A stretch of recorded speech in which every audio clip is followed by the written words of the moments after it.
好多時，我哋以為自己努力去為神付出，希望得到佢嘅喜悅。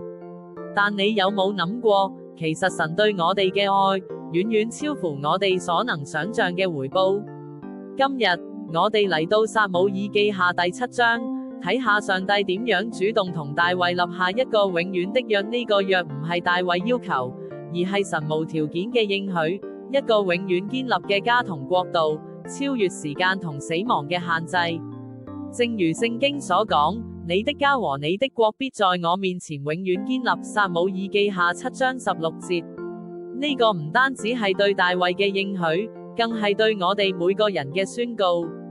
你唔需要努力去贏取，因為神已經為你做咗更多。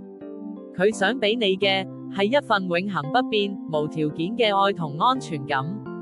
呢份就係神對我哋永恆嘅約。